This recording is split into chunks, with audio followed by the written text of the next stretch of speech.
Assalamualaikum warahmatullahi wabarakatuh. Nama diberi Aina Wahana binti Dahlan, nombor matrik 054637 daripada program ISM Syariah.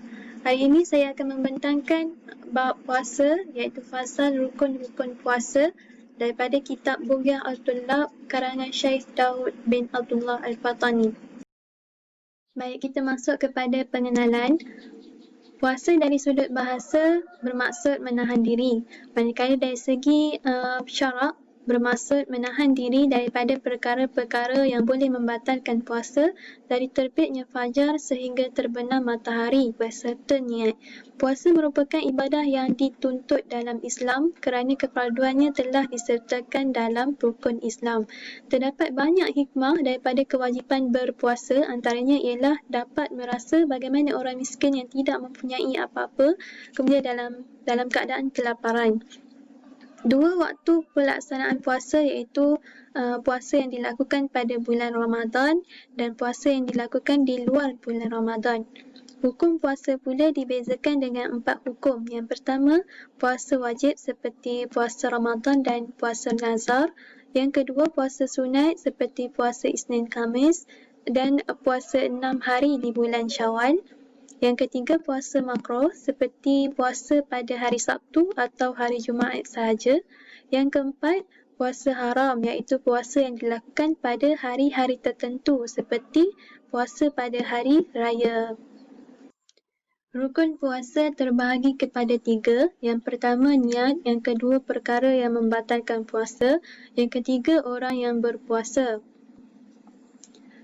Pembentangan ini akan menghuraikan lebih lanjut berkaitan dengan rukun yang ketiga, iaitu orang yang berpuasa. Seterusnya kita masuk kepada teks jari. Rukun yang ketiga, shaim, artinya yang puasa. Bermula syarat yang puasa itu 3 perkara. Pertama, hendaklah ada ia Islam daripada permulaan hari puasa hingga akhirnya. Maka tiadalah sah puasa orang kafir dengan barang jenis kafir dan batal puasa yang murtad di dalam hari puasanya dengan ijma'. Keterangan rukun yang ketiga, shaim, artinya orang yang berpuasa. Terdapat 3 syarat ke atas orang yang berpuasa. Yang pertama, orang yang berpuasa itu perlulah Islam daripada permulaan hari puasanya hingga akhir, iaitu habis puasanya. Maka tidaklah sah puasa orang kafir dan batal puasa orang yang murtad di dalam hari puasanya secara ijma'.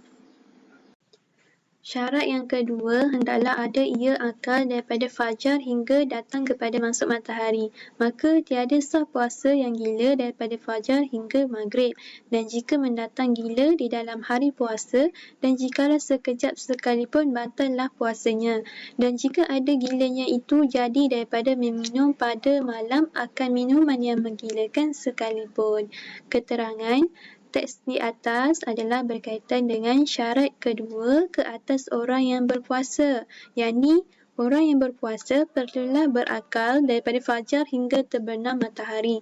Maka tidaklah sah puasa orang yang gila daripada fajar hingga maghrib, yakni sepanjang tempoh puasanya.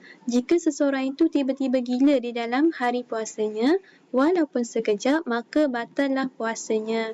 Begitu juga jika gila itu disebabkan oleh dia minum minuman yang menggilakan pada malam hari. Tetapi tiada batal puasa sebab pitam atau mabuk yang tiada dengan sengajanya jika ia sembuh sekejap juga pun di dalam siang.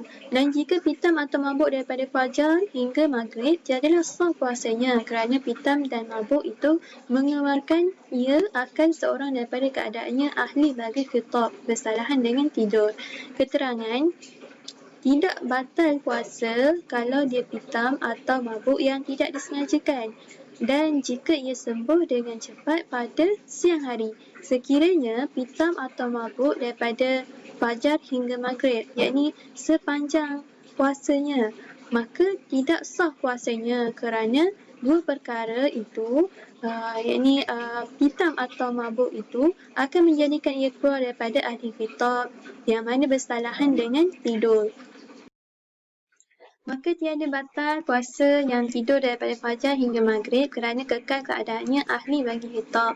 Dan lagi yang tidur ia jika dijagakan nescaya jaga ia bersalahan dengan pitam dan yang mabuk. Dan lagi wajib mengqada sembahyang yang luput sebab tidur dan tiada wajib mengqada sembahyang yang luput sebab pitam atau mabuk pada jumlahnya. Keterangan, tidaklah batal puasa orang yang tidur daripada fajar hingga maghrib, yakni dia tidur sepanjang puasanya kerana ia kekal sebagai ahli khitab. Orang yang tidur itu jika dia berjaga, maka dia tak sama macam hitam dan mabuk. Kemudian, wajib mengqada sembahyang yang ditinggalkan sebab tidur dan tidak wajib mengqada sembahyang yang ditinggalkan sebab hitam dan mabuk. Dan syarat yang ketiga, hendaklah ada ia suci daripada haid dan nifas daripada fajar hingga maghrib. Maka tiada sah puasa orang yang haid dan orang yang nifas daripada fajar hingga maghrib. Dan jika kedatangan haid atau nifas di dalam 10 hari puasanya, nescaya batal puasanya. Keterangan teks jawi di atas adalah berkaitan dengan syarat yang ketiga bagi orang yang berpuasa. Orang yang berpuasa itu perlu suci daripada haid dan nifas mulai fajar hingga maghrib. Maka tidak sah puasa orang yang haid atau orang yang nifas sepanjang puasanya. Jika dia mula ditertangi haid atau nifas pada suku hari puasanya, maka batal puasa itu.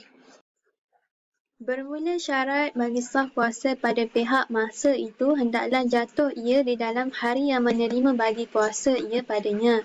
Maka iaitu hari yang lain daripada 2 hari raya dan yang lain daripada hari tasyrik iaitu 3 hari kemudian daripada hari haji dan yang lain daripada hari syak. Keterangan, syarat sah puasa mengikut masa pula mestilah pada hari yang boleh diterima puasanya iaitu hari selain daripada 2 hari raya, hari syak dan hari tasyrik iaitu 3 hari selepas daripada hari raya haji. Maka haram puasa lagi tiada puasa pada 2 hari raya dan hari tasyrik dan jikalau ada puasa fardu sekalipun kerana ditegah oleh Nabi SAW pada hari raya kedua dan pada hari tasyrik jikalau puasa dam tamtuk sekalipun kerana sah tegahnya. Keterangan, maka haramlah puasa pada 2 hari raya dan hari tasyrik walaupun diniatkan untuk puasa fardu sekalipun kerana ditegah oleh Nabi SAW berpuasa pada hari raya kedua-duanya dan pada hari tasyrik termasuk puasa dam tamtuk. Dan demikian lagi haram lagi tiada sah puasa pada hari syak dengan tiada suatu sebab kerana kata Umar bin Yasir, "Man shama yaum syak faqad asa Abul Qasim sallallahu alaihi wasallam." Yakni barang siapa puasa pada hari syak maka senya derhaka ia akan Abul Qasim sallallahu alaihi wasallam. Riwayat Tirmizi katanya iaitu sahih. Keterangan, haram dan tak sah puasa pada hari syak tanpa sebab kerana kata Umar anak Yasir yakni barang siapa puasa pada hari syak maka derhakalah ia akan Abu Qasim sallallahu alaihi wasallam. Riwayat Tirmizi katanya iaitu sahih. Adapun jika puasa itu dengan suatu sebab seperti qada dan nazar dan puasa adatnya seperti puasa sehari, maka terkena hari syak hari puasanya, maka tiada haram, maka sahlah puasanya melainkan menyahaja menjatuhkan puasa pada hari itu, yakni hari syak. Maka iaitu haram lagi tiada sah kerana sabda Nabi SAW, "La taqaddamu Ramadan bi shawmi yawmin aw yawmaini illa rajulun kana yasumu shaman falyasumhu." yakni jangan kamu mendahulukan puasa Ramadan dengan puasa sehari atau 2 hari. Keterangan, kalau seseorang itu berpuasa pada hari syak atas suatu sebab seperti qada dan nazar serta puasa adatnya seperti puasa sehari, maka taklah haram dan sah puasa itu. Tapi kalau dia menjatuhkan puasanya pada hari syak dengan sengaja, maka ia haram dan tak sah puasa itu. Kerana Nabi SAW bersabda, yakni jangan kamu mendahulukan puasa Ramadan dengan puasa sehari atau 2 hari. Melainkan laki-laki yang ada ia puasa sehari atau 2 hari, yakni puasa urut seperti puasa hari Isnin dan Khamis, maka hendaklah ia mempuasakannya akan dia. Riwayat Bukhari dan Muslim, dan dihubungkan dengan puasa wurud, puasa qada dan nazar dan kafarah.